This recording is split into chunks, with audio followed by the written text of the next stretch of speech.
आज ही डाउनलोड करें और अपने पसंदीदा शोज का आनंद लें। ये परिवार, ये तो हमारा परिवार है ना, वो परिवार जिसे इतने सालों से मैंने जोड़ कर रखा है। नीता मेरे परिवार को तोड़ना चाहती थी। तुम दोनों तो मेरे ही बच्चे हो ना। मैं बर्दाश्त नहीं कर पाई कि नीता मेरे बच्चों को मुझसे छीन रही है। ये सब झूठ है। नीता आंटी नहीं कह सकती ऐसा। वो इस घर में बहुत खुश थी, वो सबसे बहुत प्यार करती थी और उन्होंने कभी राघव से या मुझसे ऐसा कुछ नहीं कहा कि वो इस घर से जाना चाहती है। आप अपनी गलती छुपाने के लिए नीता आंटी के नाम से कहानी बना रही है, उनके नाम से झूठ बोल रही है। तुम अभी माँ नहीं बनी ना रीत। जब माँ बनोगी तब तुम्हें पता चलेगा कि एक माँ का दिल खुदगर्ज भी हो सकता है। मैं जानती हूँ क्योंकि मैं बिल्कुल वैसे ही खुदगर्ज हो गई थी जब नीता ने कहा कि वो मेरे राघव को मुझसे छीन कर ले जाएगी। ये सुनकर मेरा दिमाग सुन्न हो गया था। मैंने उसके हाथ जोड़े, पाँव पड़े, मिन्नती की, पर वो सुनना ही नहीं चाह रही थी। मैंने उसे कितना समझाने की कोशिश की कि मैंने अपनी जिंदगी का एक बहुत बड़ा हिस्सा मेरे राघव की परवरिश में बिताया। मैंने उसे इतना प्यार और दुलार दिया जितना मैंने अपने बच्चों को भी नहीं दिया। राघव मेरी कमजोरी है तो मेरी ताकत भी है।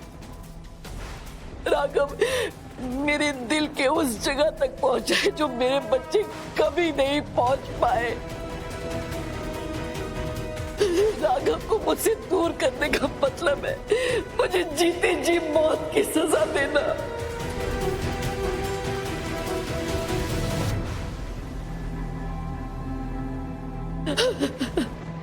कौन सा घर बुआ जी?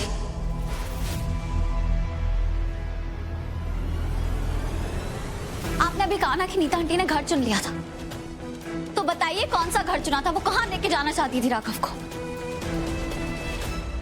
32B पीपल गली।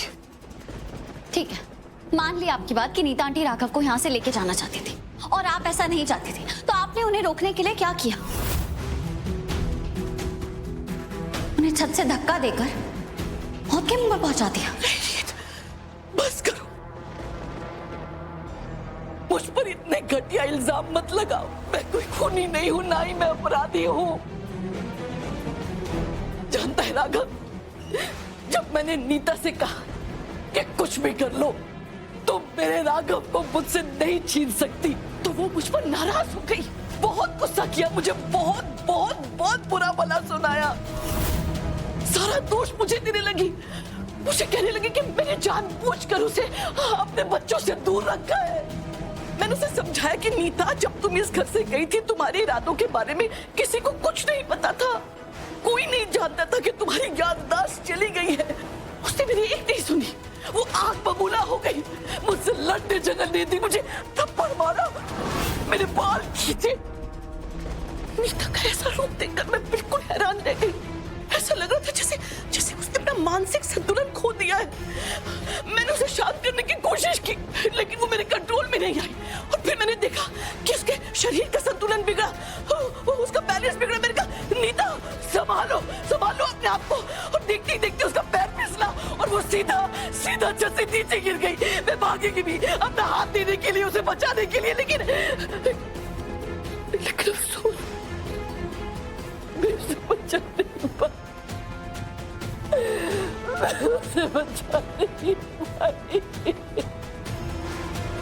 अगर ऐसा है बुआ जी, तो आपने हॉस्पिटल में ये क्यों कहा कि आप खुश है कि मैं और राघव अब अलग रहते हैं?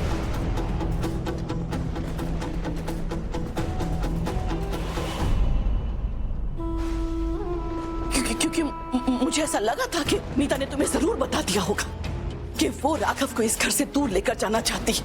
और मैं तुम्हें अच्छी तरह से जानती हूँ कि नीता के लिए तुम मेरे इमोशंस की परवाह नहीं करोगी। तुम अपनी नीता आंटी को खुश करने के लिए कुछ भी करोगी कि राघव मुझसे दूर चला जाए, इस घर से दूर चला जाए। इसलिए मैंने कहा था, मैं खुश थी कि मेरी जगह तुम दोनों अलग हो गए। नहीं बुआ जी, मुझे आपकी बातों पे विश्वास नहीं है। मैं जानती हूँ कि एक एक शब्द जो आपने अभी कहा है वो सब एक कहानी है जो आपने अभी अभी पकाई है अपना गुनाह छुपाने के लिए। बस रीत, हद पार कर रही हो। ये मेरे और राघव के बीच की बात है तो तुम बीच में मत पड़ो, क्योंकि जब मेरे और मेरे बेटे राघव की बात होती है ना, तो तुम तो क्या बाकी सब पराये हो जाते हैं।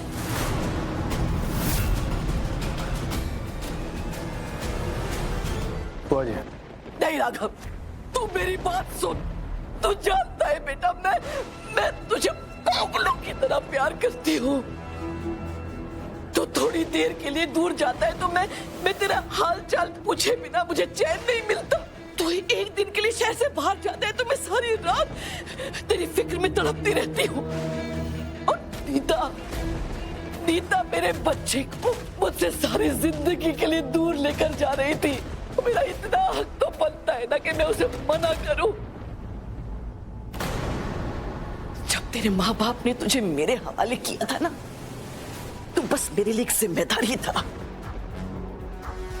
लेकिन तू आदत कम बन गया बेटा, मुझे पता ही नहीं चला। अगर मेरा कोई अपराध है तो वह बस इतना है कि मैंने तुझे एक बुआ की तरह नहीं, एक माँ की तरह पाला है। ऐसी माँ जो अपने बच्चे को हमेशा सीने से लगाए रखना चाहती है। इसमें क्या गलत है? मैंने बस इतनी सी बात नीता को समझाने की कोशिश की। और फौजी, अगर ये सच था तो आपने ये बात हमें पहले क्यों नहीं बताई? आप जानती थी ना कि हम सच को कब से जानने की कोशिश कर रहे हैं। हाँ, मैं जानती थी। मैं डर गई थी बेटा, मैं डर गई थी कि मैं तुझे खो दूंगी। मुझे लगा था मेरी बात पर किसी को यकीन नहीं आएगा कि मैं तुझसे तेरी माँ नहीं छीनना चाहती थी। मैं बस अपने बेटे को खोना नहीं चाहती थी। जिस राघव ने मुझे भगवान से भी ऊपर दर्जा दिया है, मैं उसकी आंखों में ये नहीं देख सकती थी कि वो मुझे खूनी समझे। तेरी बुआ खूनी नहीं है बेटा, वो बस एक माँ है, माँ।